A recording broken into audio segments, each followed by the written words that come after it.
এই পিঠাটি হয়তোবা কম বেশি আপনারা চিনে থাকবেন, যেটা সুইট ডিশ হিসেবে যে কোনো রেস্টুরেন্ট কিংবা কেক শপে পাওয়া যায়। তবে খিরসা পাটিসাপটা পিঠা যদি ঘরে তৈরি করা হয় তাহলে দেখতে এরকম কিংবা এরকম হয়ে থাকে। যদি পিঠাটি প্রপার হয়েও যায় তাও রেস্টুরেন্ট কিংবা কেক শপের মতন টেস্ট হয় না। তাহলে পাটিসাপটা পিঠা কি রেস্টুরেন্টের মতন টেস্টি ঘরে তৈরি সম্ভব নয়? হ্যাঁ, রেস্টুরেন্টের চেয়েও টেস্টি ঘরে তৈরি সম্ভব। তাই আমি আজকে 10 থেকে 15 মিনিটে ঘরোয়া উপকরণ দিয়ে মাত্র 3টি স্টেপের মাধ্যমে সহজ পদ্ধতিতে রেসিপিটি করে দেখাবো। এই সহজ স্টেপগুলো ফলো করার মাধ্যমে আপনিও তৈরি করতে পারবেন রেস্টুরেন্টের চেয়েও সুস্বাদু খিরসা পাটিসাপটা পিঠা, এবং সাথে থাকছে অনেক tips and tricks. By the way, আপনারা দেখছেন স্পাইসি কিচেন, আর আজকে আমাদের রেসিপিটি হচ্ছে খিরসা পাটিসাপটা পিঠা। Starting with step 1। প্রথমে আমি একটি মিক্সিং বোলে নিয়ে নিয়েছি 2 কাপ শুকনো চালের গুঁড়া। আপনারা এখানে যে কোনো ধরনের চালের গুঁড়া ইউজ করতে পারবেন। এখন আমি আপনাদের সাথে একটি সিক্রেট শেয়ার করছি, যেটা ছাড়া পাটিসাপটা পিঠা রেস্টুরেন্টের মতন সফট হবে না। এখানে আমি দিয়ে দিচ্ছি 1/2 কাপ ময়দা, আর ময়দা দেওয়ার কারণেই পিঠাটি অনেক সফট হবে। এর স্বাদ বাড়াতে আমি আরও দিয়ে দিচ্ছি 1/4 কাপ পরিমাণে পাউডার মিল্ক, তবে এটা চাইলে আপনারা স্কিপ করতে পারেন। দিয়ে দিচ্ছি প্রায় 1 চা চামচ লবণ, এবং এতে মিষ্টি ভাব আনতে দিয়ে দিচ্ছি 1/2 কাপ চিনি, তবে চিনির পরিবর্তে গুঁড়ো ইউজ করা যেতে পারে।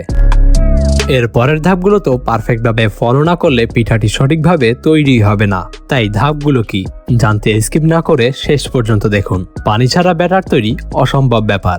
ব্যাটার তৈরির জন্য সবচেয়ে গুরুত্বপূর্ণ উপাদান পানি দিয়ে দিচ্ছি অল্প অল্প করে, যাতে করে ঘনত্বটা বুঝতে সুবিধা হয়। মোটামুটি পাতলা একটা ব্যাটার তৈরি করে নিব। তবে এখানে মনে রাখতে হবে, পাটিসাপটা পিঠা বানাতে এই ব্যাটারটি পাতলাই হতে হবে। ঘন হলে পিঠাটি ভালো হবে না। কিছুক্ষণ সময় ধরে ব্যাটারটি মিশিয়ে নিতে হবে। এখানে ব্যাটার তৈরিতে মোট 1 কাপ পানি লেগেছে। দেখে তো আপনারা বুঝতেই পারছেন ব্যাটারটি কত ঘন বা পাতলা হতে হবে। আর এখানেই শুরু হয় স্টেপ নাম্বার 2, যেটা ছাড়া এই পিঠাটিকে খিরসা পাটিসাপটা পিঠা বলা ভুল হবে। হ্যাঁ, এখন খিরসা তৈরির পালা। খিরসা তৈরির জন্য নিয়ে নিচ্ছি 1 লিটার দুধ। এটিকে বলক আসা পর্যন্ত জাল করতে হবে। ভালো অ্যারোমা আনতে এতে দিয়ে দেব 4 থেকে 5টি এলাচ, এবং সাথে দিয়ে দেব 2 টেবিল চা চামচ চিনি। আপনাদের মনে হতে পারে এখানে আমি চিনি কেন কম দিলাম। জানতে স্কিপ না করে ভিডিওটি সম্পূর্ণ দেখবেন।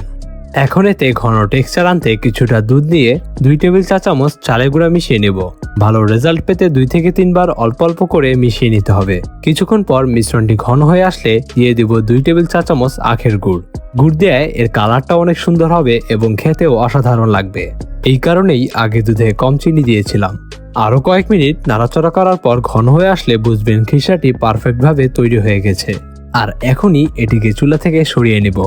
এখানেই শুরু হয় লাস্ট প্রসেস, স্টেপ নাম্বার 3, যেখানে সঠিক ট্রিক্স কাজে না লাগালে এরকম স্মুথ এবং পারফেক্ট হবে না। এখন একটি প্যানে সামান্য তেল নিয়ে ব্রাশ করে নিব, আর এখানে চুলার হিট লো রাখবেন। তৈরিকৃত ব্যাটার থেকে কিছুটা প্যানে নিয়ে নিব। এভাবে ঘুরিয়ে ঘুরিয়ে রুটির শেপ তৈরি করে নিব। এখানে একটি সিম্পল টিপস শেয়ার করছি, সব সময় একই সাইজের কাপ ইউজ করবেন, যাতে করে সবগুলো পিঠা একই সাইজের হয়। 1 মিনিট পর যখন দেখবেন এর কালার সামান্য চেঞ্জ হয়ে গেছে, ঠিক তখনই এর এক সাইডে সামান্য খিরসা দিয়ে ওই সাইড থেকে এভাবে ফোল্ড করে নিব। ফোল্ড করা হয়ে গেলে কয়েক সেকেন্ডের জন্য উল্টে পাল্টে নিতে হবে। আপনাদের বোঝার সুবিধার্থে আমি আবারও একটি বানিয়ে দেখাচ্ছি। এই পাটিসাপটা পিঠা কিন্তু নাস্তা হিসেবে সহজ, পারফেক্ট এবং হেলদি রেসিপি। আপনারা অবশ্যই ট্রাই করবেন। যে কেউ খেলে প্রশংসা করতে বাধ্য হবে। তাই দেরি না করে চ্যানেলটিকে সাবস্ক্রাইব করে লাইক এন্ড শেয়ার করতে ভুলবেন না। ভেজিটেবল রোল কিভাবে রেস্টুরেন্টের চেয়েও হেলদি আর সুস্বাদু এবং সহজে তৈরি করা যায় জানতে হলে লেফট ভিডিওতে ক্লিক করে আপনিও শিখে ফেলুন ভেজিটেবল রোল তৈরির সঠিক উপায়। তো দেখা হচ্ছে নেক্সট ভিডিওতে। ততক্ষণের জন্য গুড বাই।